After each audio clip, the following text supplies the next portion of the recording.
CCTV 김어준의 뉴욕타임스. 안녕하세요. 김어준 뉴욕타임스 김어준입니다. 4대 강을 다룬 PD수첩이 불방됐습니다. 사장이 개입해 PD수첩이 불방된 것은 20년 전 노태우 시절 이후 처음이라고 합니다. 언론사가 정권의 정책 하나를 검증하려고 하는 게 이렇게 힘든 세상이 됐습니다. 미친 거죠? 정권은 지나갑니다. 몇 년 내 4대강 관련해 법의 심판을 받게 될 사람도 반드시 나올 겁니다.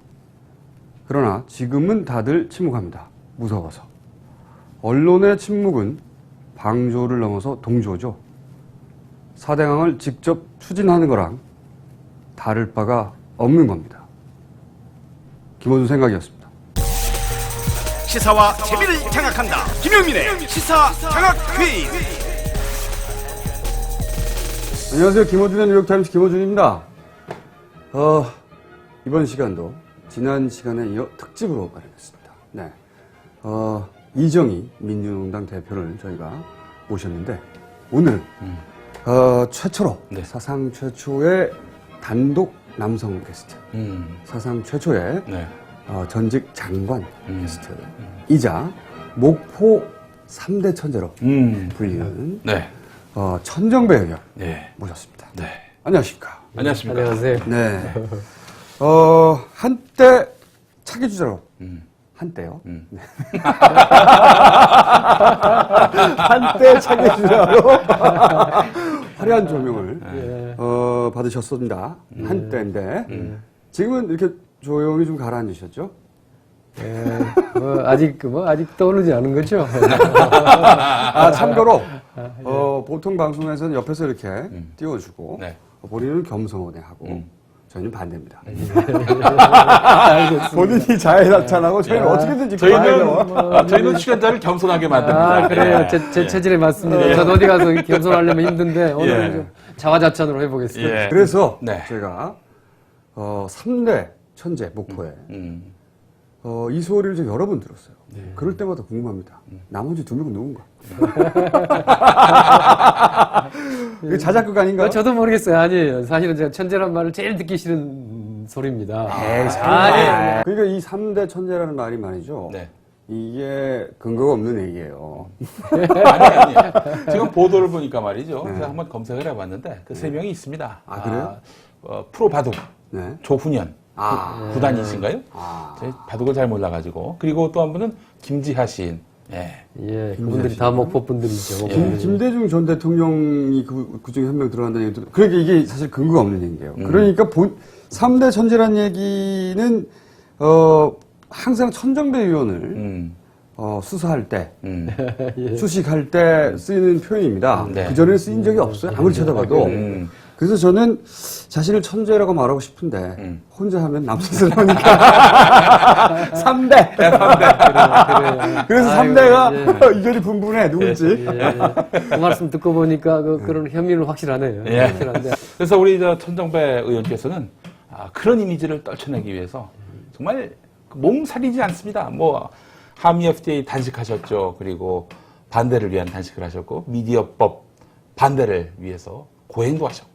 의원직 내던지시고 나중에 돌아오셨지만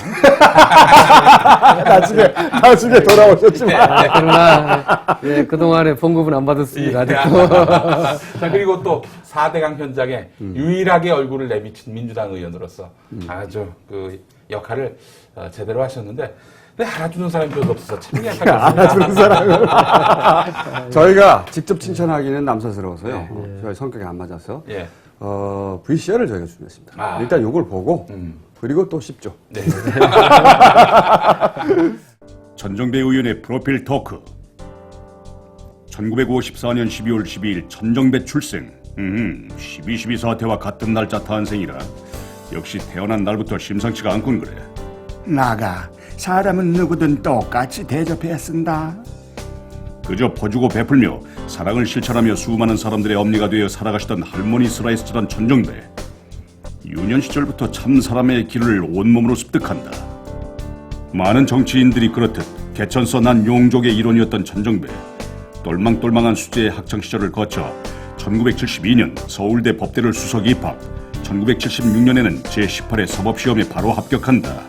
그러나 군 복무 기간 중에 발생한 5.18 광주 민주화 항쟁이 그의 인생을 송두리째 바꾼다. 광주 항쟁은 그의 관심을 민주화와 인권으로 돌려놓으며 잘 나가는 판검사의 길, 무엇보다 전두환 독재 정권이 주는 임명장을 당당히 거부하게 하고 인권 변호사의 길을 걷도록 한다. 1988년 민주사회를 위한 변호사 모임 창립을 필두로 민주화와 인권을 위한 변호사로서 명예 아닌 명성이 짱짱할 즈음 정치권에서 함께 일해보자는 권유가 여러 차례 들어왔으나 모두 거절한다. 그러나 학창시절부터 존경하고 흠모해 마지 않던 김대중 대통령 쪽의 러브콜을 받고 오랜 고민 끝에 드디어 정치인으로서의 길에 들어서게 된다. 국민의 정부와 참여 정부를 두루 거치며 활발한 의정 활동을 펴온 천정배. 그는 같은 인권 변호사 출신의 노무현 대통령과 함께 한 동지였으며 2005년에는 법무부 장관을 역임하게 된다. MB 정권이 들어서면서는 혹독한 1인 시위와 각종 투쟁, 집회와 민생 살리기에 선봉에 나서며 단식 투쟁도 마다하지 않아 현재 예전 정상 체중을 회복하지 못하고 있는 그는 현재 민주당 당대표를 국민 직선제로 뽑고 민주당의 완전한 쇄신을 주장하며 또 한 번 관심을 모으고 있다.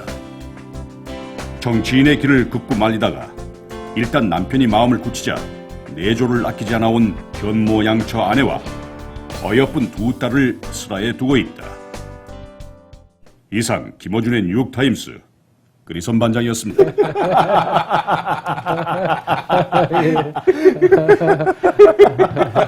아니, 그 그리썸 반장이었습니다. 요 대목에서 빵빵 터지는 분이에요. 그래요. 진짜 그 목소리거든요. 예, 그렇습니다. 그분이. 성우 박일 씨. 네, 예. 그분 직접 하신 겁니다. 네, 그러시고. 아까 그 잠깐 프로필 내용을 보니까 정치권으로부터 수많은 러브콜이 들어왔는데 다 뿌리쳤는데 김대중 대통령이 손을 내밀었을 때 잡았다. 그렇다면 김대중 대통령 외에 정치 세력이 러브콜을 했었다. 이런 얘기가 되는 건데. 아니, 그런 건 아니고. 김대중 대통령 뭐야, 앞에서. 그게? 야, 정치권이 그건 김대중 대통령인데, 그건 제가 지금 아까 한 거 아닙니다. 예. 그러니까, 사실은 제가 고향이 신안 출신의 목포에서 학교를 다녔어요. 네. 그러니까 김대중 대통령님 뿐만 아니라 그 주위에 계신 분들은 다 이제 개인적으로 자연스럽게 아는 겁니다. 동네 선배로서. 김대중 전 대통령도 신하 출신이시죠. 아, 그럼요. 네, 네. 근데, 그래서 사실은 1988년에도 공천 줄 테니까 해라, 뭐 이랬었죠. 그때 34 아니셨습니까? 그렇겠네요. 예. 그렇겠네요. 근데, 그때만 해도 뭐 제가, 아니다. 더구나 그때, 변호사를, 민변도 생긴 해란 말이에요. 네. 그 변호사 일이 더, 이건, 그, 보람 있는 일이라고 생각도 많이 했고, 또 정치력이 엄두도 나지 않고 그랬었는데, 그 후로 8년 만에 결국, 이제 입문하게 된 거죠. 네. 제가 그 의원님 장관 시절이었던 걸 기억하는데 제가 한 5년, 6년 전에 예. 토론회 사회를 보고 당시 장관이신 의원님 나오셨던 적이 있어요. 제가 예. 사회 봤던 거 기억하십니까? 예. 그때 제가 그때 깜짝 놀랐어요. 어쩜 이렇게 올바른 이야기를 이렇게 재미없게 하나.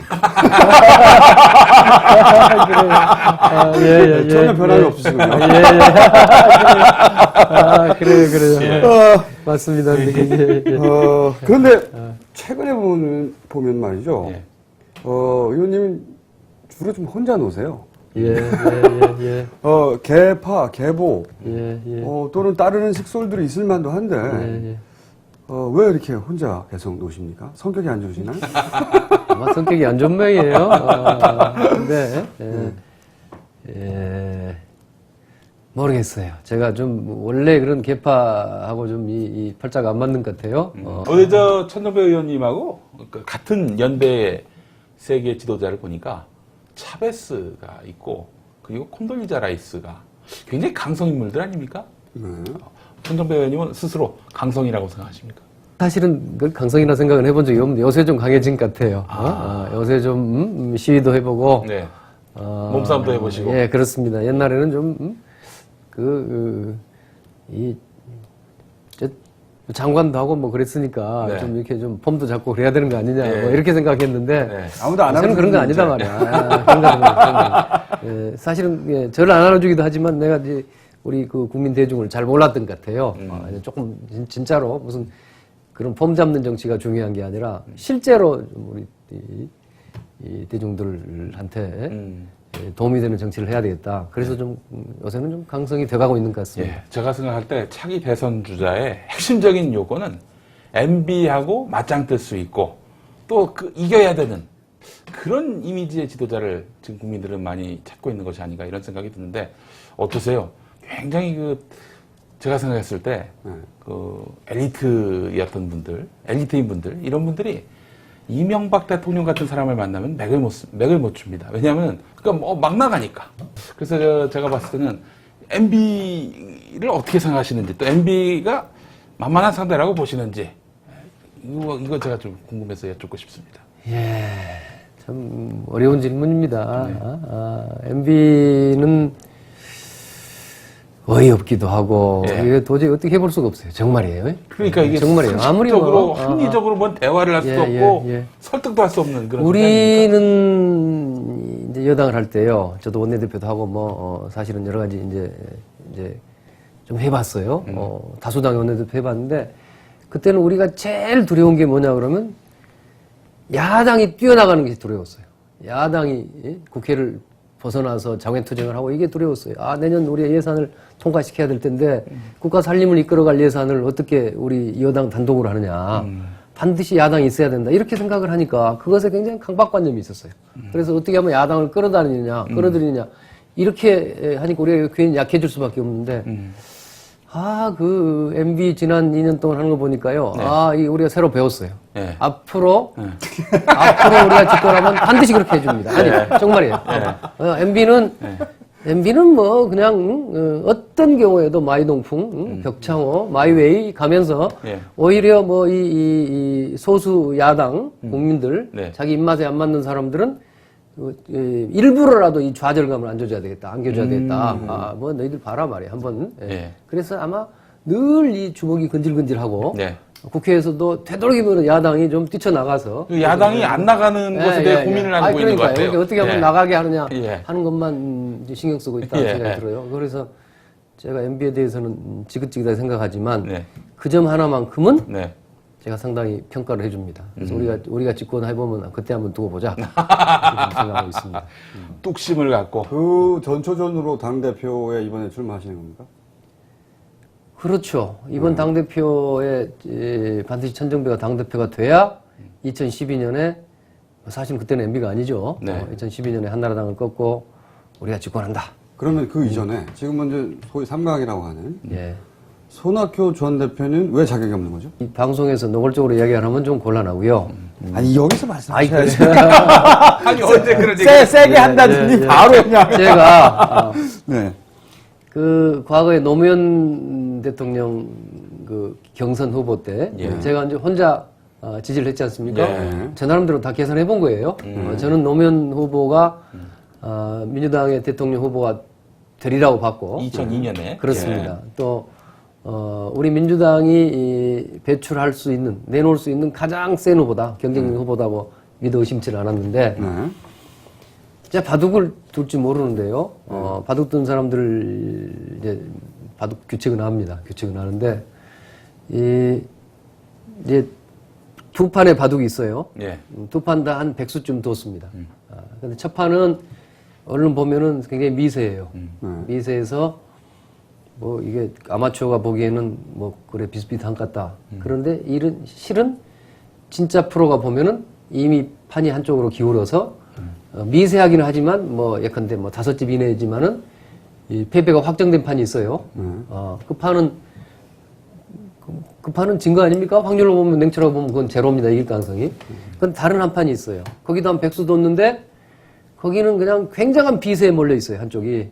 그래가지고 그러니까 뭐 진다면 한 10,000방으로 막 100집 이상 지게 생겼는데 그러나 거기는 어떤 가능성이 있냐면 상대방의 무슨 대마를 잡고 승리할 수 있는 가능성이 한 10%, 20% 남아 있어요. 그러면 그 후자 두 번째 바둑판은 승리할 가능성이 한 20% 있는 거 아닙니까? 앞에 전자는 얼른 보면은 비슷비슷한 것 같지만 그거는 승리할 확률은 제로란 말이에요. 그 차이라고 생각합니다. 그 당시에 노무현 후보는 저는 두 번째 바둑판에 해당한 상당한 가능성이 있는 후보였다. 그러나 뭐 제가 누구라고 말은 않겠습니다. 이 방송이니까. 누군지 되게 아시겠지만. 다른. 몰라요. 얘기해보시면 제가 해석해볼게요. 그때의 대세론. 예? 그때의 민주당의 대세. 인재네. 맞네. 인재. 그분은 저는 그래서 그때 뭐라고 표현했냐면. 왜 방송에서 그분 이름을 말씀하실 수 없는 거죠? 사랑하시나요? 미안해서. 근데 그분이 예. 제가 저분이 후보가 되면은 상당한 표를 얻는다. 그러나 진다. 무난히 진다. 무난히 진다. 이게 무난히 진다고 봤어요. 본인 얘기를 그런 해주세요. 상황들을 지금 현재의 상황에다 좀 저는 대입할 수 있다고 생각합니다. 기존에 여러분들이 계시지만 제가 보기에는 아직 시간이 좀 있기는 하지만 무난하게 질 분들은 많아요. 그런데 진짜로 확률이 낮다 하더라도 지금 승리할 가능성이 있는 사람들은 좀 있긴 있는데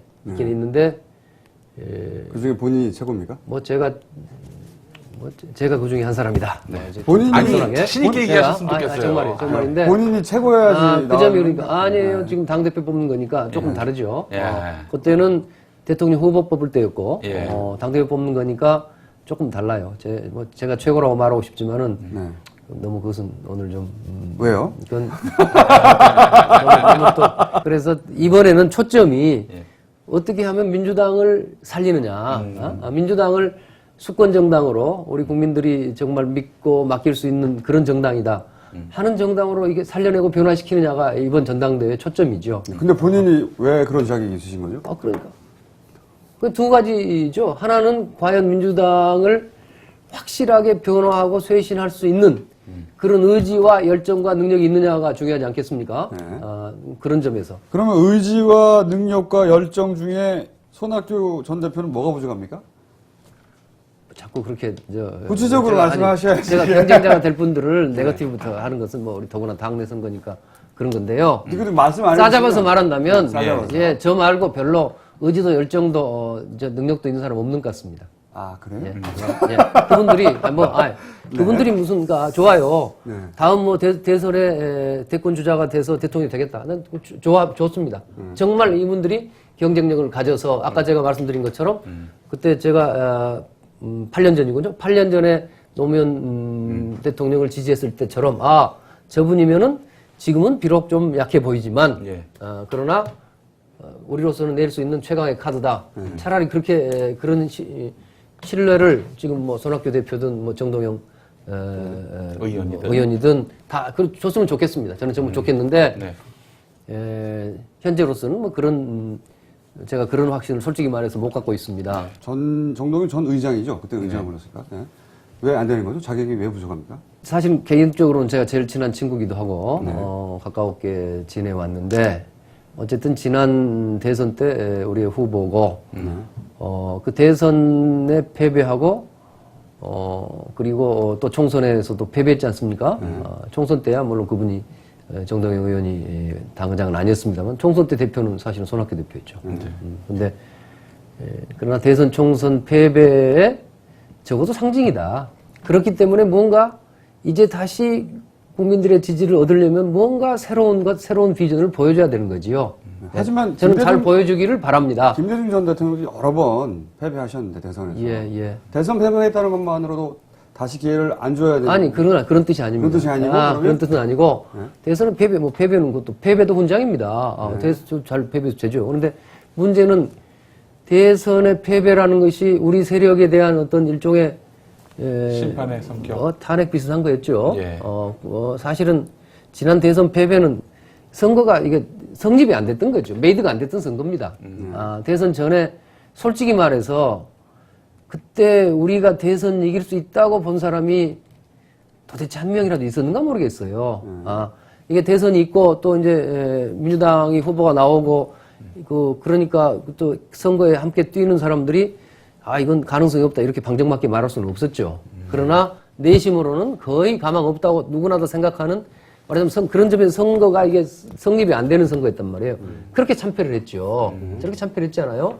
그 참패의 원인이 뭔가에 대해서 우리가 집단적으로도 더 반성해야 될 것이고 개인적으로도 큰 책임 있는 사람은 더 크게 반성해야 될 것이고 그리고 나서 그런 반성을 토대로 해서 새로운 비전을 제시하고 새로운 그 비전이라는 것은 뭐 정책적 비전, 정치적 비전 이런 것들을 제시해야 될 의무가 있는 거죠. 예. 그런 것들을 새롭게 현재까지는 누구도 그런 새로운 비전을 제시하지 못하고 있는 것 같다.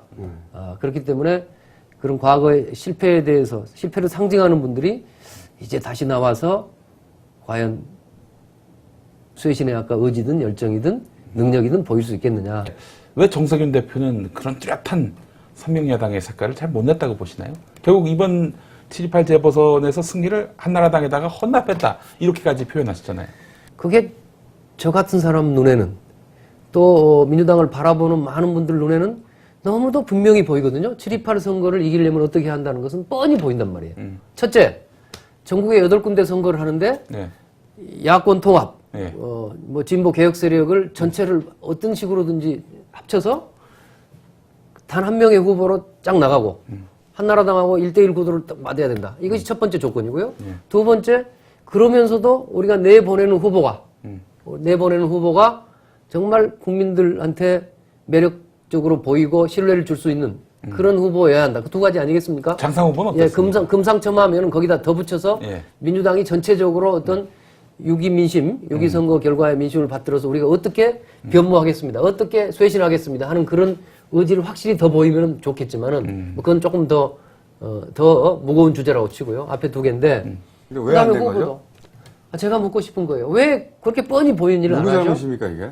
역시 가장 큰 잘못은 민주당의 최고 지도자가 책임져야 되겠죠. 당신 정세균 대표한테 가장 큰 책임이 있고 들리는 이야기로는 뭐 이제 그때 그 시민사회 분들, 그러니까 5+4 그런 네. 4에 해당하는 분들이 제가 말씀드린 그런 제안을 벌써 뭐 저하고 짜서 그런 게 아니라 저보다 훨씬 전에 정세균 대표한테도 전달했다고 알고 있습니다. 근데 정세균 대표 반응은 그것은 나로서도 불가능한 일이다. 이렇게 대표가 통제 못하는 요소가 뭡니까 민주당에서? 다 마음대로 되는 건 아니겠지만 네. 그렇게 중요한 당의 운명을 가를 수 있는 선거의 전략이나 이런 것들은 대표가 확고한 자기 이 의지를 가지고 그걸 가지고 설득도 하고 경우에 따라서는 무슨 약간의 좀 강압적으로 돼 가면서 끌고 가면 되는 거 아닙니까? 손학규 대표에 대해서는 계속 말씀 안 하셨는데 뭐가 부족합니까 손학규 대표는? 아니 손학규 대표야 과연 우리 민주당의 정체성의 문제가 가장 직결되는 분 아닙니까? 그분이 과연 민주당의 정체성에 맞는 분이냐? 네. 과연 민주당이 지향하는 가치 이게 아까 별로 뚜렷지 않다는 것이 우리가 문제긴 하지만 네. 그러나 한편으로는 우리가 말을 안 하더라도 50년 이상 민주당이 가지고 있었던 뭔가의 기본적인 근본적인 철학과 법통과 정체성이 있는 거 아니겠습니까? 그 부분에 있어서 다 아시던 대로 손학규 대표는 다른 쪽에 계시다가 그 반대쪽에 계시다가 이제 불과 2년 전, 3년 전에 오신 분이기 때문에 민주당의 정체성에 맞는 분이냐 하는 데 대해서 해답을 내놔야 될 그런 분이죠. 다른 이야기인데요. 노무현 대통령을 만든 최초로 의원 신분으로는 최초로 노무현 이 사람 대통령감이다라고 생각하고 지지하셨던 분이 바로 우리 전정배 의원이신데 어떻습니까? 지금은 고인이 되셨습니다만은 한미 FTA 건과 관련해서 견해 차이가 두드러지면서 굉장히 소원해진 걸로 저희는 알고 있거든요. 예. 그리고 돌아가신 이후인데 어떻게 좀 어떻습니까? 그 이후로 좀 각을 좀 세우셨다라고도 보는데 이 부분 한번 좀 솔직하게 들어보고 싶습니다. 그러니까 정책적으로는 한미 FTA 문제에 관해서 제 생각이 전혀 달라졌고 네. 정치적으로 보면은 그때 이제 구체적으로 그 당시 민주당이 있었잖아요. 예. 구민주당 예. 등과의 통합 문제에 관해서 좀 생각이 달라졌죠.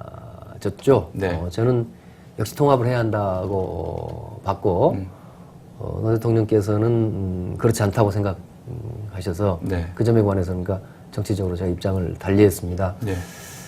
이제 돌아가시고 보니까 제가 여러 가지 좀 말할 수 없이 뭐라고 말할 수 없는 죄송함도 있고 있어요. 그래서 한미 FTA도 그렇게 하지 말고 그때 좀 제 생각과 다르더라도 그냥 도와드리고 그랬어야 되는 거 아니냐는 생각도 제가 솔직히 들 때도 있습니다. 그러나 역시 그건 이성적으로 생각하면 지금도 한미 FTA 문제가 저렇게 졸속으로 또 우리 국익과 다르게 체결된 데 대해서는 저로서는 반대할 수밖에 없었다. 네. 그렇게밖에 생각이 안 드네요. 돌아가시기 전에 좀 인간적으로 좀 풀고 그러신 부분은 없으셨어요? 별로 그렇지 못했어요. 우리 아마 뭐 저도 그렇게 제가 좀 성미가 좀 저도 고약한 데가 있어가지고 그 다음에 가서 뭐 아까 형님 잘못했습니다 하고 좀 넙죽저리라도 형님이라고 하고 하셨어요? 아니 예를 들어서 예. 그러면서 좀 풀든지 뭐 예. 그랬으면 좋았을 텐데 제가 좀 그렇게 잘 못합니다. 잘 못해가지고 꽁하시구나. 예, 꽁한 점도 있지만 예, 굉장히 좀 뭐 굉장히 그 인간적으로 굉장히 그 죄송스럽고 미안한 거죠. 예. 그러니까 좀 예, 그렇게 못했는데 또 그렇게 빨리 가실 줄 제가 뭐 도저히 알겠습니다. 저희 이 악마의 속으로 오셔가지고. 진땀을 빼고 계세요. 예. 아, 근데 좀 요거는 근데. 세긴 세군요. 세긴 세. 여기는, 살짝 맘만 먹고요. 예. 일단 퀴즈를 풀고서. 예. 다시 괴롭히기로 하겠습니다. 1번 문제입니다. 목포의 3대 수재이며 사법연수원에서 좋은 점수를 받은 천정배 의원은 전두환이 주는 임명장은 안 받겠다며 변호사로 방향을 틀었습니다. 그렇다면 전두환이 주는 임명장을 받은 판검사 출신은 다음 중 누구일까요?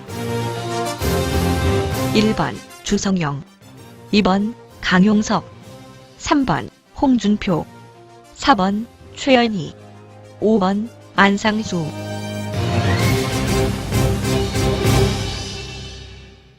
홍준표. 정답이었습니다. 아, 그래요. 그렇죠. 모래시계. 예. 소위 모래시계 검사. 예. 82년인가 사법고시 합격한 걸로 네. 기록되어 있는데, 예. 나머지 분들은 처음에 나왔던 주성영 의원은 예, 훨씬 뒤고. 훨씬 됩니다. 이거 겉모양으로 보면 뭐 굉장히 좀 올드하신 분 같지만은 실은 좀 젊습니다. 그리고 주강 이분들은 뭐 처음부터 아니라고 어제 금방 들었는데 예. 나머지 세 분을 가지고 조금 내가 안상수 한나라당 대표 같은 경우 노무현 대통령하고 사법고시 동기죠. 동기죠. 예, 그리고 또 누굽니까? 그 최현희 의원은 역시 박정희 대통령 때. 네. 조금 더 선배. 나이가 있으시니까. 예. 네. 제가 그 개인적으로 홍준표 의원하고 좀 친한 편입니다. 예. 그래서 제가 예전에 그 소위 정치권 입문에 대해서 물어본 적이 있어요. 왜냐면 개인적으로 만나보면 서민적인 면모가 꽤 있거든요. 한나라당하고 잘 안 어울려요, 여러 가지로. 왜 한나라당에 들어갔나? 한나라당이 친서민인데 뭘 그래요? 근데 저 아까 퀴즈 맞췄는데 뭐 상품. 예. 아이고 뭐 빼먹으려고 그러시는데. 라피자를 드리도록 하겠습니다. 라피자. 예, 라피자. 너무 맛있어요. 고맙습니다. 따님하고 한번 고맙습니다. 가셨으면 좋겠고. 예. 근데 사실 제가 너무 아쉬웠던 부분은 뭐냐면 민주당이 말이죠. 그 수권 능력, 장래에 어떤 집권을 할 수 있다라는 가능성이 없어서인지 몰라도 명망가들이 좀 많이 안 들어와요. 한나라당은 뭐 이런 집게로 꼽는 척 들어온단 말이죠. 그래서 이 부분도 좀 한번 한번 생각해 볼 필요가 있지 않을까 싶은데. 허명만 있는 명망가가 있고, 네.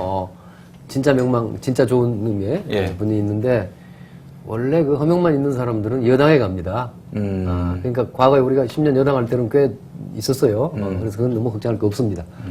근데 문제는 지금 민주당에는 좋은 사람도 별로 안 오는데, 안 오는 이유는 사실은 지금 그 민주당의 이 자기 폐쇄, 딱 민주당 스스로가 지금 또아리를 틀고 다른 사람이 들어올 수 있는 길을 봉쇄해 놓고 있지요.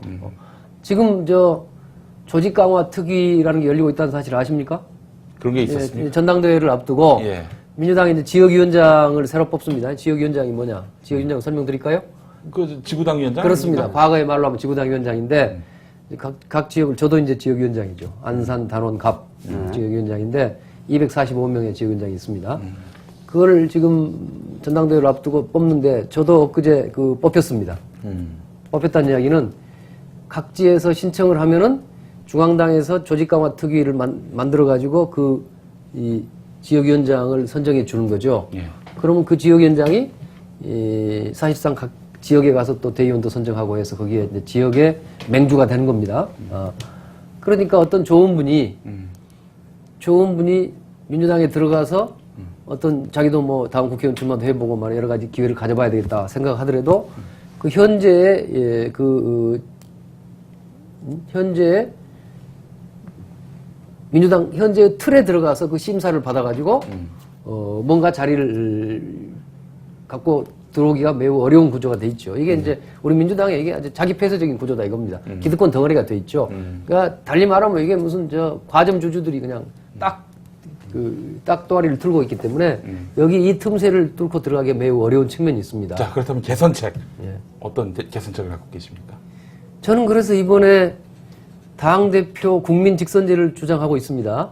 이번 전당대회부터 당대표 국민 직선제다. 이건 뭐냐 하면은 당대표 뽑는데 지금은 민주당의 대의원들이 뽑고 있습니다.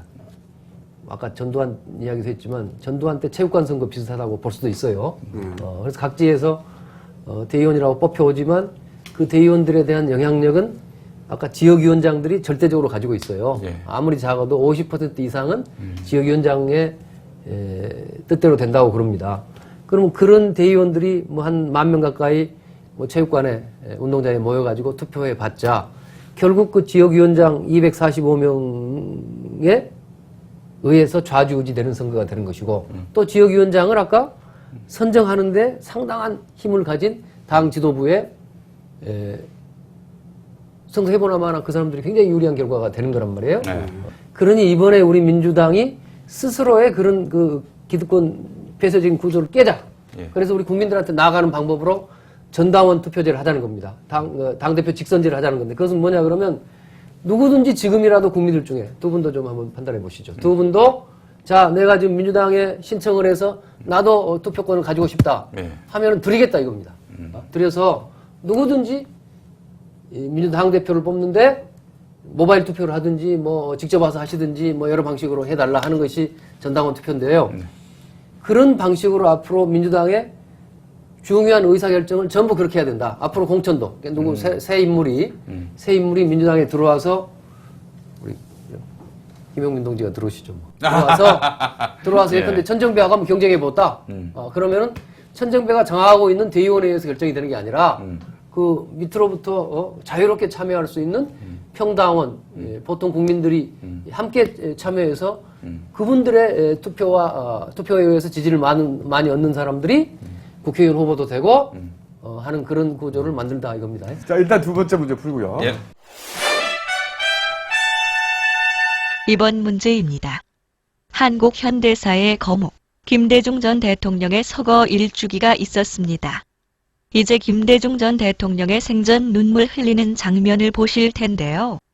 이 가운데 시기적으로 세 번째에 해당하는 사진은 무엇일까요? 1번 노무현 전 대통령 연결식장에서 2번 자택에서 3번 망월동 국립묘지에서 4번 문익환 목사 빈소에서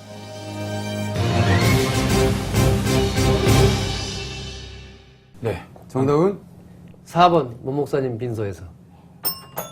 이야. 문제는 잘 맞추세요. 야, 그래요. 야, 역시 목포의 3대 천재. 아니, 어떻게, 그걸 순서 시기적으로 한번 아니, 맞춰보세요. 저거는 시기가 워낙 뭐 이제 이 젊은 사람들은 모를지 몰라도 예. 워낙 그 텀이 길잖아요. 예. 저기 뭐 어디였죠? 자택에서. 자택에서는 그때 73년도에 납치된 다음에 돌아오실 아, 예. 때죠. 정확하게 하셨습니다. 그다음에 두 번째로 망월동은 87년에 그때 비로소 이제 복권되고 그 6.29 선언 후죠. 네. 87년에 망월동에 가셨고. 예. 문 목사님은 언제 돌아가셨죠? 지금 한 5년 됐나요? 90년대 초반이었습니다. 예. 92년이었나? 93년이었나? 예. 그리고 뭐 노 대통령 작년에 돌아가셨고 이렇게. 예. 그 문제입니다. 천재가 맞긴 맞군요. 암기력 부분에 있어서. 네. 그런데 시기적으로 또 보니까 두 개는 흑백이고 두 개는 칼라라서 또 그렇게도 하네. 한 가지 또 쉴 수도 있었습니다만. 상품 주셔야죠. 상품. 너무 많은 걸 바라죠. 예, 알겠습니다. 일단 책 세 권. 세 권. 예. 요즘 후원회가 잘 안 되고 있어요. 우리 김대중 전 대통령과의 인연 어떻습니까? 제 고향이 사실은 신안군 암태도입니다. 여러분 암태도라면 아세요? 하이도는 알지만 암태도. 그 뭐 암태도 잘 모르시네. 그, 아직 김대중 전 대통령만큼 유명하지 않으시잖아요. 아니죠. 제 고향이기 때문이 아니고 예. 암태도 소설학쟁이 굉장히 유명하죠. 그 송기숙 선생의 그 소설도 있고 뭐 그건 그렇고. 예, 되게 무식해서. 근데 그 암태에서 제가 초등학교를 졸업하고 이제 중학교를 들어올 때가 목포 중학교로 들어올 때 66년이에요. 네. 그때 우리 지역구 국회의원이 바로 김대중 의원이셨죠. 예. 그리고 그 다음에 이제 67년도에 김대중 대통령이 또 직접 출마를 하는 총선이 있었어요. 그때 제가 중학교 1학년, 2학년인데 열심히 쫓아다니면서 그때 뭐 다 보고 그랬습니다. 그 선거 연설하는 것도 따라다니고 김대중 대통령이 굉장한 팬이었죠. 자, 자, 그럼 세 번째 문제로 넘어. 3번 문제로 네. 가겠습니다. 예. 3번 문제입니다. 김재철 MBC 사장의 PD 수첩 방영 금지 명령이 큰 파장을 일으키고 있습니다.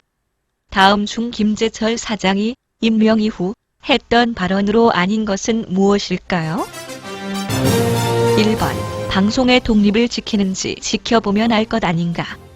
2번 공정방송 약속 못 지키면 나를 한강에 내다버려라. 3번 사원들에게는 약하되 박문진과 정권에는 강하겠다. 4번 김우룡의 사과로 MBC 구성원의 명예가 회복되지 않았다. 고소하겠다. 5번 세상을 박쥐처럼 살지 말라.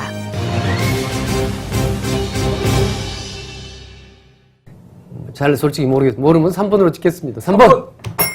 야, 이거 진짜. 세상을 박쥐처럼 살지 말라. 그게 정답이었습니다. 그래요? 그걸 찍으셨으면 좋았을 그래요? 텐데. 예. 그분이 그런 이야기 했을 법해서 그랬는데. 예. MBC의 명예를. 김호령 씨를 고소하겠다. 예. 했었죠. 김우룡 씨가 사과로 지금 어떻게 좀 덮어보려고 하는데, 그래서는 MBC 구성원들의 명예가 회복되기 어렵다. 고소하겠다. 이런 얘기가 있었고. 안 했죠. 예. 그리고, 내가 거짓말하면 공정방송에 대한 약속을 했는데, 이거 못 지키면 나를 한강에 나갔다 버리라. 그랬더니 나중에 그렇게 됐던 MBC 노조원들이 쓰레기를 어떻게 한강에 방류합니까?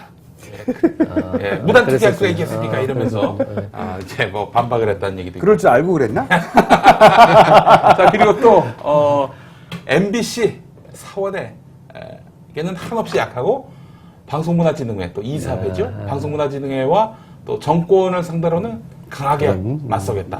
정반대로 하고 있죠, 지금. 예, 그렇습니다. 네.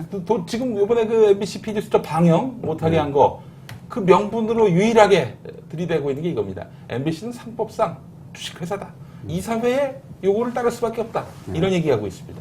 박문진 지금 방패로, 어떻게 좀 이런 그 망신스러운 상황을 극복하려고 하는 아주 그 비열한 모습을 보이고 있어요. 그리고 마지막으로는, 뭐였습니까? 세상을 박쥐처럼 살지 말아라. 예, 그 멘트는 예. 그 김재철 사장이 그렇게 어려운 비유를 들진 않습니다. 그런가요? 네, 그분은 그 발언은 신재민 문화체육관광부 그랬군요. 장관 후보자가 예. 노종면 YTN 노조위원장한테 했던 말입니다. 그래요. 예. 이게 제가 거기 덕에 문방위 소관인데 제가 이거 예. 공부를 더 하겠습니다. 그 4대강 관련해서 MBC PD 수첩 그 방송이 불방된 그날 밤에 예. 천정배 의원께서 달려가셔서 마이크 잡으셨다는 얘기 들었습니다. 무슨 얘기 하셨어요? 사실은 뭐 그때 뭐 그게 기억 안 납니다. 지금 생각이 약간 역시 광주 항쟁 생각이 나는데 광주 항쟁 때 무슨 폭도들이 뭘 어쩐다 또는 뭐 실제로는 개헌군이 무고한 시민들을 수없이 죽이고 했는데 그런 사실 전혀 우리가 몰랐지 않습니까? 몰랐는데 사실 그거나 다름없어. 그때 계엄령이 내려져서 이 언론이 검열을 받는 바람에 사실 그런 일이 벌어졌는데 이번에 김재철 사장이 한 일이 꼭 그 일이란 말이에요. 꼭 그 일이에요. 김재철 사장이 말만 지금 MBC 내부 인물이지 실제로는 이명박 정권이 파견해온 그 계엄군이니까 계엄군. 계엄군으로서 MBC PD 수첩을 검열하자 하고 노골적으로 나온 일 아닙니까?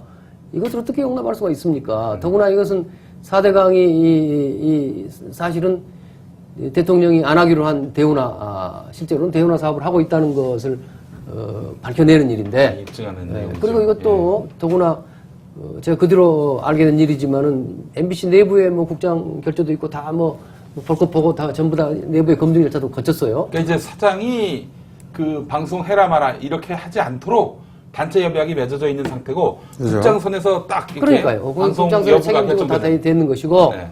또 법원에다가 무슨 국토해양부가 가처분 신청을 했는데 그게 기각되기까지 했었지 않습니까? 예, 예. 그래서 아무런 문제가 없는 것이고 반드시 이것은 언론이라면 예. 언론이라면 이건 반드시 보도해야 될 일인데 이게 정권에서 파견된 그 계엄사령관이 사실은 검열을 하자고 나온 바람에 이게 불방이 된 거란 말이에요. 네. 그래서 이것에 대해서는 도저히 우리가 이것을 참을 수가 없다. 이것은 정말 언론의 자유라든가 민주주의에 대해서 눈꽃만큼이라도 생각이 있는 사람이면 이것은 저는 이번에는 정말 끝까지 이 비디수첩 방송을 관철을 하든지 그 관철이 안 되면 무슨 정권 퇴진 투쟁이라도 나서야 될 그런 아주 중대한 우리가 참을 수 없는 사안이라고 봅니다. 저는 이번에 그 표지수첩 사태 보면서 제일 그 흥미로웠던 점은 뭐냐면 이 소위 말하는 조중동 보수 언론에서 어떤 식으로 이걸 또 공격했냐면 아니 사장이 보여달라는데 안 보여줘가지고 이렇게 됐다는 식으로 논리를 피는데 그러면 조선일보에서는 기사를 쓰고 그걸 다 사장한테 일일이 결제받나요? 거의 그런 분위기죠. 그러니까 그런 논리가 성립되려면 자기들이 그렇게 한다는 얘기거든. 아니 그 한 논설위원이 말이죠. 한손 논설위원이 뭐 이게 자폭이란 말이죠. 자폭. 정부 비판적인 글을 썼는데 네. 이거 저 내보내지 말자. 그래도 논설위원쯤 되면은 그래도 회사에서 나름대로 녹을 많이 받았고 밥도 많이 먹은 사람 아닙니까? 짬이 좀 있는 사람인데 이게 정부 비판적인 거 지금 뭐 종편 선정 때문에 뭐 눈치 보는 상황에서 이거 곤란하지 않느냐 뭐 이런 식으로 얘기했겠죠. 그러니까 자기들이 예. 자기들이 기사를 써서 사장한테 결제를 받는 게 당연하다고 스스로 생각하니까 이런 논리가 나오지. 예. 그렇지 않으면 이런 논리가 나올 수가 없지 않습니까? 예, 이게 언론이 아닌 거죠. 우리, 이게 무슨 언론이야. 예. 네? 근데 이제 적어도 그분들이 생각하는 언론은 역시 사주가 모든 것을 다 할 수 있다고 보는 것이고 실제 그렇게 돌아가는 거 아니겠어요? 언론만 그럽니까? 그분들이 보기에는 무슨 사립학교도 뭐 설립자나 사주가 다 그걸 다 마치 개인 재산처럼 그걸 들고 해도 된다고 생각하는 사람들이니까 네. 그런 이제 그 말도 안 되는 무슨 그 뭐랄까요? 우리 그래도 같이 사는 사회에서 무슨 그래도 그 공공성이라든가 뭐 이런 것들이 있지 않습니까? 네. 공동체적 가치라는 게 있는데 이런 거에 대해서 아예 모르고 그저 개인 재산처럼 뭐든지 주인이 마음대로 할 수 있다는 생각을 갖는 거니까 이제 그런 생각을 가진 사람이 대한민국의 전 책임을 지고 있으니까 그 아래도 다 그렇게 돼가고 있는 거 아니겠습니까? 천정배 의원이 잘 안 보인다. 예. 존재감이 없다. 이런 평가 어떻게 생각하십니까? 요거 극복하셔야 됩니다. 그래요. 뭐 지금 존재는 하고 있는데 존재감이 없는 것 같아요. 네, 존재는 하고 있는데 존재감이 그 없습니다. 원인은 뭐고 어떻게 극복하실 생각이십니까? 열심히 하겠습니다. 열심히 하겠는데 좀 더 몸집을 불려야 뭐 좀 더 자세히 잘 보이고 그럴 것 같아요. 그런데 제가 좀 더 심각하게 얘기해 보자면 그동안 김대중 대통령 정권 그 교체로 집권하기 위해서 정치에 뛰어들었고 또 노무현 대통령 만들어서 정권을 재창출하는데 제가 누구보다 앞장서고 했는데 그때 늘 주어가 저는 우리 세력의 집권인 것이지 거기에 뭐 천정배가 뭐 한다는 생각을 못 해봤어요.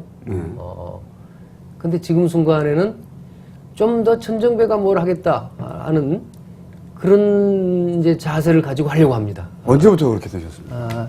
사실은 우리 참여정부가 그리고 열린우리당이 사실은 제가 앞장서서 만든 정부가 당인데 이제 상당히 뭐 어쨌든 국민들로부터는 지지를 못 받고 정권을 내주게 됐지 않습니까? 그런 상황이 저한테는 엄청난 충격이고 뭐 여러 가지 저한테 뭐 자괴감도 허탈감 이런 것들을 주게 됐죠. 그래서 뭐가 잘못됐는가 하는 것을 여러 가지 생각하고 있었습니다만은 그 중에 하나는 저 자신이 너무 지금 말씀한 것처럼 제 자신의 존재감을 못 보이면서 뒷전에 물러났던 것도 한 원인이다. 이렇게 그렇게 뒤늦게 깨닫고 있어요. 제가 뭐 머리가 좋지 못한 것 같아요. 아이, 뒤늦게. 목포 3대. 아니. 뒤늦게 그런 깨달음을 가져서, 좀 이제는 존재만 할 게 아니라 존재감을 드러내야 되겠다. 이렇게 생각하고 열심히 하고 있습니다. 그래서 뭘 어떻게 하실 거죠? 존재감을 드러내기 위해서. 항공모함을 한 척 지금 건조하고 있습니다. 전 국민 그래서- 탈 수 있는. 그래서 그렇습니다. 전 국민을 태워야 되겠지만 그 전에 이제 우리 지지자, 많은 민주 시민, 진보적인 분들을 함께 태워야 되겠어요. 그걸 하기 위해서 큰 국가 비전도 제시하고 민주당을 살릴 수 있는 그런 전략과 비전도 제시하고 또 정책도 내놓고 또 무엇보다도 이 정권 하에서 고통받고 있고 신음소리 내고 있는 그런 국민들과 좀 함께 해야 되겠다 하는 그런 생각을. 이제야 진짜 정치인이 되신 것 같아요. 뭐랄까, 내가 해야 돼, 꼭. 이 자세. 그래야지. 그 권력 의지. 예. 그게 이제 정말로 몸 깊숙한 곳에서부터 솟아나는 게 아닌가. 그런가요? 그런 생각. 처음 프로 처음에 말씀하신 거 좀 달리 가는 겁니다. 뭐 어떻게 저한테 아부하시는 거예요? 제가 상당히 힘있게 보이는 것만 이제는. 이상하시네요? 아니, 그렇게 해석하시다니. 일단, VCR을 예. 준비하겠습니다. 저희가 보시고. 저희끼리만 좀 얘기하고 있는데 시민의 목소리 들어보시겠습니다. 현 상황에서는 그 진보 쪽에 걸출한 스타 정치인이 없는데 천정배 의원님께서는 그 열린우리당 시절 때부터 뭐 이렇게 좀 대통합하고 진보 하나로 뭉쳐야겠다는 그런 쪽에 많이 서셨던 것 같습니다. 얼마 전 뭐 언론사에서 의원님께서 손학규 의원, 정동영 의원, 그다음에 정세균 의원 세 분 다 그 민주당이 속된 말로 좀 무너진 화의 근원이다 뭐 그런 격한 표현을 쓰셨는데 그거는 의원님께서 향후에 차세대의 리더로서 이렇게 앞으로 나가시려는 그런 게 깔려 있는 언행이셨는지 궁금합니다. 예, 많은 분들이 퇴행의 시대를 걱정합니다. 민주주의, 인권, 평화가 모두 거꾸로 돌아가고 있다는 건데요. 이명박 정권이 저러는 데는 견제 세력인 제1야당의 민주당의 잘못도 크지 않느냐는 비판이 많습니다. 민주당이 구체적으로 무엇을 잘못하고 있는지 그 점에 대해서 의원님에게 직접 말씀을 들어보고 싶고요. 민주당이 차기의 집권 가능성이 있는가? 2012년 총선과 대선에서 승리할 가능성이 있는가? 이 점에 대해서 굉장히 회의적입니다. 그래서 민주당만으로는 안 되니 여러 진보 세력, 개혁 세력들과 힘을 합쳐야 되는 것 아니냐. 큰 울타리를 만들고 그 내에서 경쟁하는 형식이 어떠냐라는 제안도 있습니다. 의원님이 그 점에 대해서는 어떤 의견을 갖고 계신지 말씀해 주십시오. 네. 이거 정리하자면 이제 민주당 잘못이 뭐냐? 예. 그리고 대통합에 대해서 어떻게 생각하느냐? 민주당이 차기 대선에 어떤 비전이 있느냐 이런 얘기. 민주당의 그 문제는 정말 너무 심각해서 제가 뭐 한두 마디로 정리 못 하겠어요, 정말. 그렇긴 하지만 그냥 정리해 본다면 우리가 어떤 분명한 정체성이 있는 그런 국가 비전 또 정책 이것들을 못 만들고 있어요. 그리고 그러다 보니까 인물도 없고 또 이명박 정권에 대해서 아까 자꾸 맞짱을 떼야 되는데 그 점에 있어서도 과연 우리가 몸을 던져서 확실히 싸우고 있느냐 이런 야당으로서의 투지도 없습니다. 그래서 오직했으면 저는 늘 10가지가 없다. 앞에 3가지는 사실은 김대중 대통령께서 하신 말씀인데요. 민주당의 인물도 정체성도 정책도 없다. 거기다가 철학도 투지도 비전도 전략도 국민과의 소통도 당내 민주주의도 그리고 과거에 대한 반성도 없다. 이렇게 모든 것이 무너져 있습니다. 그래서 이것을 새롭게 불러일으키는 것이 새롭게 이것을 새로 만드는 것이 민주당의 살 길이라고 생각합니다. 그것을 어떻게 하느냐. 그럼 아까 질문하고 관련이 있지만 이제는 진보 개혁 세력을 대통합해서 단일 정당으로 내년 말까지 만들어야 한다고 생각합니다. 정당 통합으로. 그렇습니다. 연합이 아니라. 당대당의 통합 말씀하시는 거죠? 당대당, 그러니까 통합의 방식이 그렇다기보다도 결과적으로 모든 한나라당을 제외한 진보 개혁 정당들이 전부 단일 정당으로 가야 된다. 그게 현실적으로 가능하다고 보십니까? 저는 그것을 추구해야 한다고 생각하고 그것을 하고 갈 때 무슨 연합이라도 정 안 되면은 결과적으로는 무슨 연대로 끝날지도 모르겠습니다만 그러나 목표치는 단일 정당이 돼야만이 그 보세요. 그때 뭐 연합하고 단일화하는데 엄청난 소모적이고 또 그것이 된다는 보장도 없고 된 다음에도 단일 대우가 돼가지고 열심히 선거운동 하는 것 같지 않고 하는 것들이 지난 6.2 선거나 7.28 선거에서 다 드러났습니다. 그리고 다음 총선, 내후년의 총선은 아마 같은 정당 내에서의 경쟁이 아니라면 무슨 민주당 따로 있고 무슨 민주노동당 따로 있고 이런 상태에서 총선에서의 단일화를 이루기는 매우 어려울 거라고 생각합니다. 근데 후보 단일화도 그렇게 안 되는데 정당이 단일화 된다는 게 그게 가능한가요, 실제로? 단일 정당으로 다 뭉친다는 게? 그거는 실제로 가능하다고 저는 보십니까? 이렇게 보는 겁니다. 저는 서로 다 이익이 되는 거라고 보는 겁니다. 관점을 그걸 보면은 사실은 민주노동당이 6월 2일 지방선거에서 가장 큰 수혜자입니다. 네. 그 말을 이야기하면 그럼 민주당이 더 큰 이익을 봤으면서 제가 그 뜻은 아니 민주당도 큰 수혜자입니다. 그럼 민주노동당도 큰 수혜자입니다. 민주노동당이 전국에서 무슨 구청장도 당선되고 뭐 이런 거 있지 않습니까? 네. 사실은 미안한 이야기지만 민주노동당이 민주당하고 별도로 분리돼서 나갔더라면 아마 쉽지 않았을 겁니다. 이렇게 얘기할 수도 있죠. 민주노동당이 그렇게 안아줬으면 민주당이 얻게 되는 총수가 훨씬 적어졌을 수도 있죠. 아니 그러니까요. 네. 그래서 다 이익 봤다는 겁니다. 예. 더 까놓고 이야기하면은 네. 솔직히 말해서 민주노동당의 정치인들 훌륭한 분 많아요. 이정희 대표 다 훌륭한 분 많습니다. 또 무슨 진보신당의 무슨 노회찬, 심상정 이런 분들 훌륭한 분들입니다. 근데 그분들이 2012년에 야당의 위력적인 대선 후보가 될 가능성이 있습니까? 저는 없다고 생각합니다. 이대로 간다면. 그러니까 그 자기들 어떻게 보면 좀 미안한 이야기지만 작은 정당 대통령 제가 폄하한 건 아닙니다만 어쨌든 의석수라든가 지지율 같은 것은 아직은 분소 상태 아닙니까? 그 정당에서 대통령 후보가 될 수는 있겠죠. 지난번에 권영길 후보처럼. 그러나 과연 집권할 수 있는 가능성이 있습니까? 2012년에. 그러면 원래 안 될 거니까 일로 들어와 이게 되겠습니까 근데? 아니 우리 들어간 거 아니에요. 그래서 들어간 게 아니고 전체적으로 다시금 우리가 모여서 재편해 보자. 그래서 큰 단일 정당 내부에서 무슨 상대적으로 보수적인 사람들, 상대적으로 진보적인 사람들, 등등이 안에서 서로 경쟁해서 가야 한다. 그리고 그 경쟁을 누가 해결해 주냐 하는 것은 상향식, 아까 그 당대표 직선제 이야기했지 않습니까? 상향식으로 국민들이라고 말할 수 있겠지만 이제 기술적으로는 그 당에 참여하는 국민들이니까 당원이죠.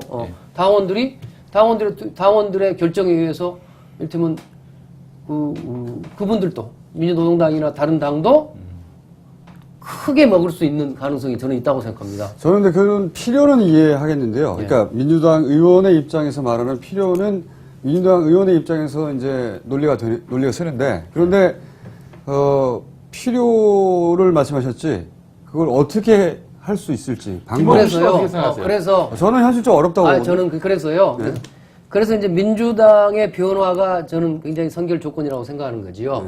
민주당이 확실한 정책을 세워서 그렇습니다. 정치적으로는 기득권을 양보하면서라도 확실하게 통합으로 가야 되겠다는 의지를 갖는 것이 필요하고 또 하나는 실제로 민주당의 그 정체성, 민주당의 비전이나 정책이 진보 개혁적인 부분으로 훨씬 더 강화돼서 그런 두 가지 요건이 만들어졌을 때는 충분히 민주당 밖에 있는 다른 정당이나 세력들하고도 통합을 서로 신뢰하면서 통합으로 가볼 수 있다고 생각합니다. 그러기 위해서는 천정배가 당대표가 돼야 되는 거죠. 그 말씀. 그런 쇄신과 말씀하실 줄 변화를 알았습니다. 이끌어낼 수 있는 그런 의지를 갖고 있는 사람이 돼야 되지 않겠습니까? 그런 점에서 저는 대통합 그리고 그것을 또 당장은 정책연합부터 해야 한다고 생각합니다. 복지연대. 현재 우리가 아까 다른 정당과 민주당 사이에 시작해 볼 수 있는 게 복지연대입니다. 지난번에 그 지방선거 과정에서도 무상급식, 무상급식 같은 거 그런 주죠. 사실은요 너무 이걸 이념적으로 보면은 민주당과 민주노동당이 굉장히 다른 것 같지만은요 구체적인 정책 실현 가능한 정책을 내놓고 보면은 적어도 민주당에서 상당히 저 같은 사람하고 민주노동당이나 진보신당에 계신 분들하고 큰 차이 없다는 생각을 많이 합니다. 우선 지지자들도 동의해줘야 되는 건데. 공정한 기회를 가지면 되겠죠.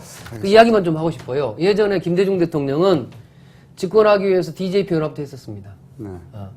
그리고 87년에는 그 평화민주당 창당하면서 아마 그 재야 인사들한테 50%의 지분을 넘겨준 적도 있죠. 저는 그런, 사실은 다음 집권하려면 그만한 민주당 내에서의 무슨 그런 통 큰 양보, 이런 의지를 가져야 되겠죠. 이제 시청자분이 그 질문을 보내오신 게 있는데 소개를 해드리겠습니다. 전남 목포에 사는 초등학교 교사 송모 씨입니다. 학창 시절에 천정배 의원을 조금 알고 있는데요. 당시 천정배 의원은 목포 여학생들의 로망이었습니다. 당시 여학생들이 보기에는 대단한 수재에 멋지기까지 했거든요. 영어 사전을 다 외우고 먹어 치우셨다는 소문도 있던데 이거 사실입니까? 그리고 한 부잣집 어르신이 가난한 천재 청년 천정배를 일찌감치 사위감으로 찍어서 정말로 사위 삼았다는 소문도 있습니다. 실례가 아니라면은 정말 궁금해서 그러니 답변 부탁드리겠습니다. 이제 저도 어느덧 대학생 아들을 둔 엄마가 됐습니다. 늘 지켜보고 있습니다. 대한민국의 희망이 돼주십시오. 네. 이게 천정배 의원 의원실에서 나온 얘기 아니에요? 그런지 모르겠는데. 네. IP 추적해야 돼요. 우선 저 영어 사전 씹어 먹으셨습니까? 그래요. 씹어 먹지는 못했고 갈아 마셨습니다. 아 진짜요? 뭐, 옛날에 저도 그런 이야기 유행했었잖아요. 예. 사실. 아이 그 쌍팔년도 이야기입니다. 우리 아버지 세대 예. 이걸 다 외우고 그거를 불에 태워 가지고 마셨다대요. 저도 진짜요? 그런. 의원님 그러셨어요? 아니 우리 아버지가 그랬다고. 의원님은 이렇게 씹어서 드시지는 않고요. 네. 그 정도 소화력은 안 되십니까? 지금도 영어 잘 못합니다. 네. 아니라고 합니다. 잘못 알고 계셨고. 부잣집 어르신의 사위가 되셨습니까? 그럼요. 아주 우리 지금 장인께서 그 목포에 아주 그 명망 있는 환경운동가시죠. 그런 의미에서. 그래서 아주 돈이 많으신 건 아니고. 돈은 뭐 없는 분이지만 예. 정신적으로 아주 훌륭한 부유하신 분이다. 부자입니다. 부자인데 그래서 내가 이게 자작이라는 거예요. 근데 그 사실이라고 같네요. 그때 여학생들의 로망이었나? 이 그래서. 여학생들의 로망 이거 다 자작이네요. 근데 아마 제 아내가 그 여학생 중에 한 명이었던 것 같습니다. 예. 그럼 사모님께서 보내셨어요.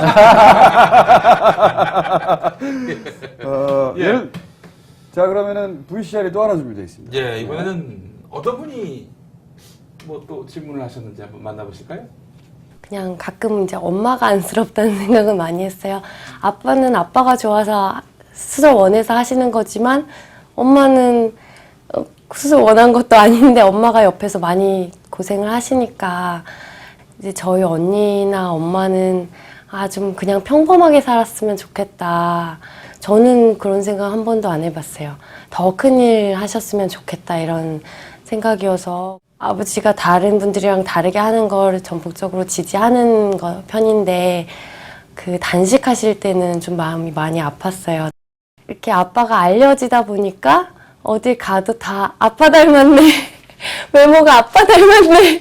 그 얘기 듣는 게 제가 일할 때 외교부에서 일을 할 때 이제 다들 아시니까요. 아빠 딸이구나 이런 수식어가 항상 따라다니면서 이렇게 비교당하는 느낌, 아빠만 못하구나 딸이 그런 얘기 들을까봐 항상 좀 그런 게 걱정되는 거. 못 일어나고 아침에 잘 못 일어나고 이럴 때도 엄마는 막 화를 내면서 깨워도 아빠는 그냥 노래 부르면서 깨워주시고 그랬어요. 항상 이제 아침에 출근하실 때는 뭐 계실평, 명심해라 딸들 명심해라 계실평이 뭐냐면 계획 실천 평가거든요. 매일매일 계획을 세우고 실천한 다음에 평가를 해야 된다. 이렇게 좀 재미없는 얘기만 늘 하시고 사실 이렇게 자유방임명이세요. 그냥 큰 틀에서 어떤 방향으로 가야 될지만 예를 들면 제가 어떤 직업을 선택해야 될지 그럴 때 크게 조언해 주시는 거 외에는 전혀 사소한 데에서는 전혀 뭐라고 말씀하신 것도 없고 오빠 제가 멀리 있는데 자주 전화도 못 드리고 딸 둘이 둘 다 애교가 별로 없어서 가끔 딸 둘만 가진 아빠가 참 외롭겠다 그런 생각을 많이 했어요. 가족들이 다 무심하게 보여도 사실은 마음속으로는 굉장히 아빠 지지하고 응원하고 있는 거 아빠가 꼭 알아줬으면 좋겠습니다. 명예나 권력이나 뭐 부나 뭐 다른 그런 것들을 고려해서가 아니라 정말로 나라를 어떻게 하면 개혁할 수 있을지 아니면 정말 어떻게 하면 소외받는 계층들이 잘 살아갈 수 있는 나라를 만들 수 있는지 그런 진정한 마음에서 우러나와서 그런 길을 가고 계신다는 그 마음을 한 번도 의심을 해본 적이 없어서 저는 항상 아빠가 우리 아빠인 게 너무너무 자랑스러워요. 아빠 사랑해요. 그리고 힘내세요. 제가 보기에는 말이죠. 예. 따님이 출마를 하셔야 돼요. 네, 우리 딸을 갑자기 제가 이제 뭐 훨씬 말도 더 잘하고. 화면으로 봤는데, 네, 그래요. 의원님은 입만 열면 재미없는데. 예, 화면으로 봤는데, 예. 이제 내 딸도 나이가 들어갔구나. 빨리 시집 보내야 되는데 하는 생각이 먼저 들었어요. 제가 보기엔 시집보다는 출마 쪽을 하시는 게. 첫째 따님은 지금 그 법조인이시죠? 예. 그 제가 인터넷에서 소문을 들었는데 천정배 의원님의 그 따님, 특히 첫째 따님이 아주 아름답다. 뭐 그런 얘기를 들었는데, 둘째 따님도 상당히 미인이시네요. 뭐 저한테는 최고예요. 전혀 아버지하고 안 닮았습니다. 뭐 저한테는 최고예요. 다행히도 어머님을 닮았나 봐요. 저 닮았다고 하잖아요. 그리고 세상에 어떤 아버지가 아침에 나갈 때마다 계획 실천 평가 이런 말을 합니까? 이런 말을 이렇게 재미가 없어요. 이렇게.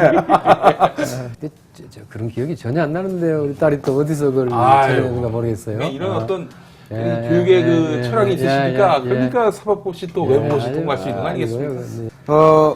뭐 지금까지 저희가 진행했던 모든 시사 장학 퀴즈 중에 가장 긴 시간을 쓰셨어요. 네. 가장 긴 시간을 쓰셨다는 얘기는 가장 길게 얘기하셨다는 겁니다. 또 묻기가 두려워. 묻기만 하면 이만큼 얘기해버리니까. 내가 이거 아주 그냥 여러분들이 워낙 이 가까운 분들이라 그냥 이게 그냥 원 없이 좀 이야기해 버렸어요. 본인은 왜 돼야 하는 건지 요거 마지막으로 좀 정리해 주십시오. 예. 민주당을 살려야 다음 대선의 승리가 있습니다. 천정배가 당대표가 되면 그걸 살려낼 겁니다. 어떻게 그게 가능한 거죠? 그러나 다른 분들은 살려낼 수 없다고 봅니다. 왜 안 되죠? 아까 말씀드린 것처럼 민주당을 정말로 국민들의 신뢰를 받는 수권 정당으로 키워내야 될 텐데 그런 수권 정당으로 만들 수 있는 과감한 변화, 계획 실천 평가가 안 된다. 과감한 변화, 쇄신 이런 거를 계획하고 실천하고 평가할 수 있는 그런 의지나 능력들이 없는 분들이다. 저는 솔직히 생각합니다. 본인 최고의 강점은 뭡니까? 저요. 네. 단점 하겠습니다. 재미없다는 재미가 거. 없어요. 재미가 없는 게 장점인지 모르겠어요. 강점. 모든 문제를 제가 한 번만 먹으면 또 그것을 끈질기게 밀고 가죠. 마음먹으면 받으셔야 된다. 너무 무슨 저 자신의 유불리 이런 것에 대해서 그래도 이렇게 그걸 따져가면서 좌고 우면 앞뒤 둘레둘레 옆을 돌아보고 이러지 않고 제가 한번 목표하는 바대로 그냥 고한다. 그런 배짱은 있습니다. 예. 저희가 여러분들, 여름 특집으로 좀 꾸며드리고 있는데, 지난 시간 민주노동당 이정희 대표, 오늘 또 민주당의 천정배 의원 모셨습니다. 자, 퀴즈 프로그램 참여하실 분들 출연 신청 방법 안내해드리면은 cctv@hani.co.kr 이메일을 통해서 성함과 연락처 보내주시기 바라겠습니다. 자, 다음 주는 한나라당에서 한 분을 또 모십니다. 그 시청자들에게 한 말씀 해주시고 짧게 해주십시오. 해주시고 앞으로 우리 정치가 특히 우리 민주당 정치가 천정배 정치가 여러분한테 즐거움을 선사할 수 있도록 온 힘을 다하겠습니다. 감사합니다. 네. 오늘 여기까지 하겠습니다. 오늘은 노무현 대통령을 대통령으로 만든 대단한 선견지명. 대통령으로 만들었던 그분이 이제 스스로 그 길로 들어서는 첫 걸음을 여기서 뗐습니다. 사실은 그렇게 보시면 됩니다. 천정배 의원이었습니다. 감사합니다. 고맙습니다. 아이고 오늘 고생하셨습니다.